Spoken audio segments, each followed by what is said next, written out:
Hello बड़ी कठिनाइयां है इंसान के आगे, सब गवारा है मुझे ईमान के आगे। बड़ी कठिनाइयां है इंसान के आगे, सब गवारा है मुझे ईमान के आगे। और रोशनी बदनाम न हो जाए इसी डर से रख रहा हूँ ये दिया भी आपके तूफान के आगे। मैं चाहता हूँ कि कोई कलाकार किसी पहलू पर कमजोर पड़ जाता है तो जनता जनार्दन होती है, आप अपनी मोहब्बत भरी तालियों से उसे संभाल लेते। एक बार ताली बजा दीजिए। अभिषेक जगन कल्लू जी इस कार्यक्रम की शुरुआत कर रहे हैं। अभिनंदन, स्वागत। Hello hello hello hello hello hello hello. सबसे पहले हम आप सब लोग के भाई भोजपुरी गायक अभिषेक जगन बागी बलिया के धरती से सब लोग के माता बहन चाचा चाची सब लोग के आप सब लोग के चरण समझ के सब लोग के पैर छू प्रणाम करते हैं। खाली मीठा मीठा तपी बजा का आशीर्वाद देते हैं। और आज हमने के कार्यक्रम आदरणीय चाचा जी मार्कंडेय चाचा जी वर्मा जी के 27वां नवमी के सब कलाकार उपस्थित बनी जाए चाचा जी का आशीर्वाद से। तो चाचा जी के भी चरण अवसर करम हम गोड़ छू गोड़ लगा। और बहुत सुंदर सभा चाचा जी के माध्यम से हो रहा है। और आदरणीय हमने के बड़का भैया मंच दोस्तों जेडी भैया के भी स्वागत वंदन करते हैं। बहुत सुंदर वर्ल्ड फेमस मेरे जेडी भैया हैं, बहुत अच्छे बोलते भी है।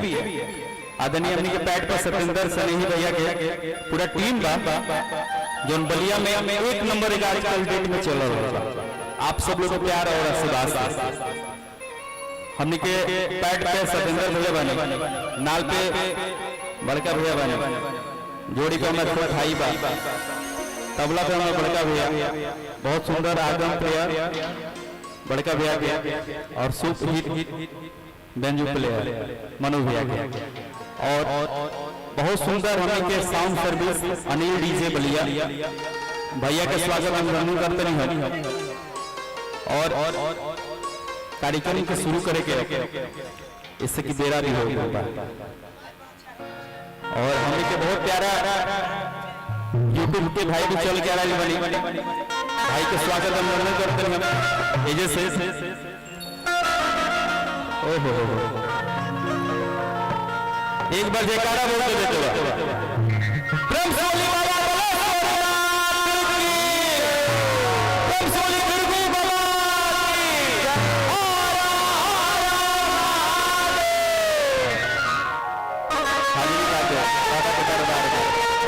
कौन सुख काम होला हमनी के बलेश्वर बाबा ठीक ठीक।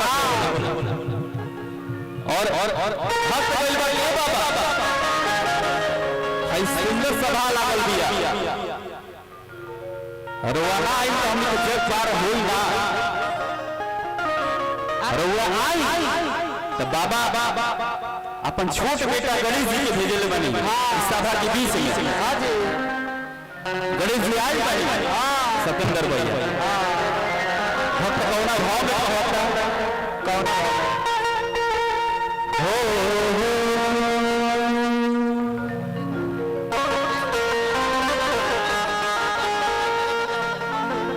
देखिए आप सब लोग के भाई बेटा भतीजा अभिषेक कार्यक्रम हो रहा है तो जाम तो भैया लगभग करिए 32-55 जे कोई गाड़ी भी है तो साइड कर ली भैया 32-55 हां तो पर साइड कर दो। भक्त भैया कहता के बाबा भाई इतना सुंदर सवाल लगले बनी हमनी के मार्कंडेय चाचा जी और वो आई अपन दर्शन दी भक्त कोना भाव में कहता हो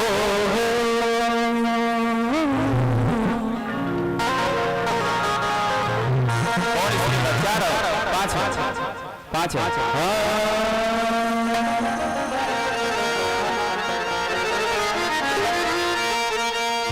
सबका से पहले रावण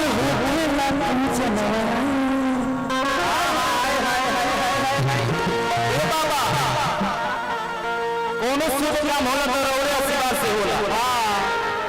कि सबका से पहले राउर होखेला पूजना महान बनी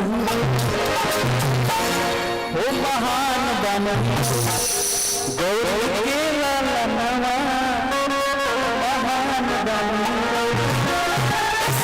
चले कि सबका से पहले राउर होखेला पूजना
हमने के माई को इन सब लोगों को करावे बहुत